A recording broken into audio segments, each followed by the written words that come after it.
Yo, hey, what's going on everybody? Alex with you here again. Thanks for dropping by for yet another chess video. So today I'd like to take a moment of your time to briefly revisit the ChessUp board that we see right over here. Mainly because ChessUp, the company, has recently had a pretty significant update for their Android system. This phone that you see right over here is an Android phone, and just now, if you can see right over here, they've added the ability to play on chess.com. Even though on the iPhones and the iOS this feature may have already been available, I don't frequently use an iPhone, so this is really cool for me and for anybody, in fact, that has an Android phone and is either already has a ChessUp board or is maybe looking to get one. This is a pretty significant update, like I said. It just came out last week. I do somewhat have a preference on playing on chess.com versus Lichess, just because I like the layout of the website and things are just more familiar to me on chess.com. So most of the time I play on chess.com, whether it's on one of the electronic chessboards or on the computer. Although the ChessUp on my phone has always provided me with an option on playing on Lichess, I personally prefer to play on chess.com, and so I'm really excited about the feature of them adding the chess.com, which they have actually emailed me to let me know. So I was on the lookout for that, and I mentioned it in one of my previous videos to you guys that they were gonna have this update. So I'm pretty stoked, and what I'm gonna do is basically we'll go ahead and log in on chess.com with the board, and I'll just run you guys through how it plays, talk a little bit about my overall impressions. In addition, of course, to Lichess and chess.com, you had the ability to play on the ChessUp. ChessUp is sort of like their own realm of where users that already have ChessUp boards can play against each other. If you're looking for an even match, I'd probably say that playing on chess.com or Lichess is gonna probably give you a more of a kind of an equal opponent, more or less, simply because there's definitely a lot more players out there online on chess.com, Lichess, who don't necessarily even have boards, and because of just the plethora of players out there, you're very likely to get somebody that's going to be of similar rating to you, as opposed to, it's kind of similar to Square Off.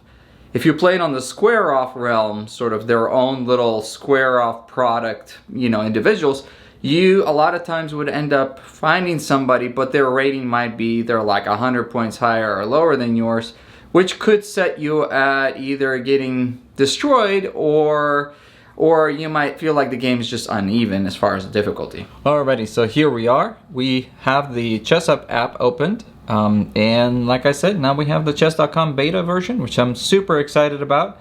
I'm not sure how long it's going to be in the beta version, but I have already tested out numerous times and it seems to be working without any hiccups or any problems. It's just an overall nice, smooth, fast experience, and that is something that I wanted to share with you guys in this video. I'm just gonna go ahead and click on that, and when you click on this, you kind of get into this sort of almost like a browser menu. In the upper left corner, as you guys can see over here, it says ChessUp Connected. It looks like a regular browser. This is a profile on chess.com that I specifically created for testing out chessboards, so a lot of times my rating here just goes up and down every which way. Like especially on days when I'm testing these boards out, I'll just numerous times log in, open up games, and then will either resign just because I'm not really caring so much about my rating, but more or less just basically trying to test these boards out and everything.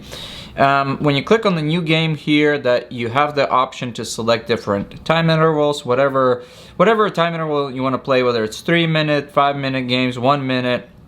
I personally feel more comfortable in the range somewhere between 10 to 30 minutes. 30 minutes is really nice, but in my day-to-day playing, it's really hard to find 30 times 2, 60 minutes to sit down and play a really long, thorough game, especially if I have to take care of the kids or if my wife is home and I'm getting distracted quite a bit.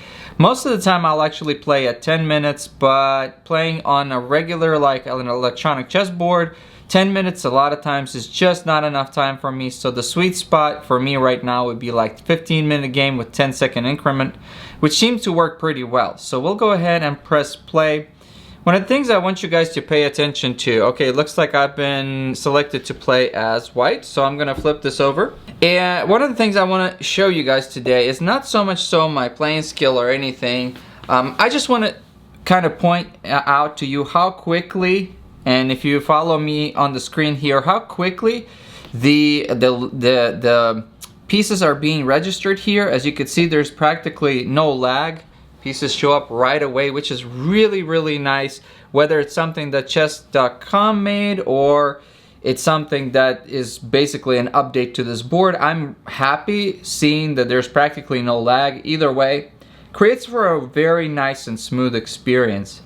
Another thing that I really like in the ChessUp board is the fact that in the ChessUp, the pieces light up even when you touch them. You don't actually have to physically pick up the piece in order for it to show up, like, especially if it's your turn, the entire board can light up and show you like where to go and what to do, and it's really, really nice because those bright lights underneath the board really kind of help you out. Regardless of what the brightness level is in the room, the brightness of the squares really makes it easy for you to follow the board.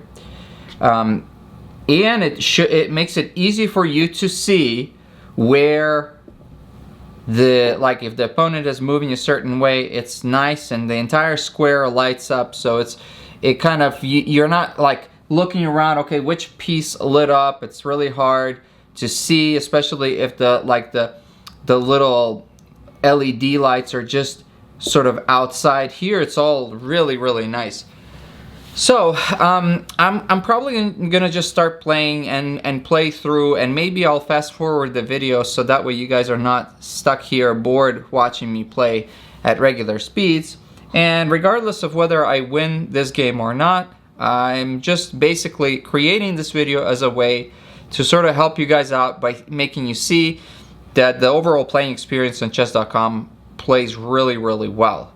The reason why I want to include the entire video is simply because I want you guys to be able to see start to finish how the process works, and so you can kind of get a better idea for yourself. So yeah, I'm just gonna go ahead and play.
So I think that by moving his king backwards here, he got himself, I don't know what his idea was, but he got himself into this tunnel thinking that he's gonna break through with my pawns here.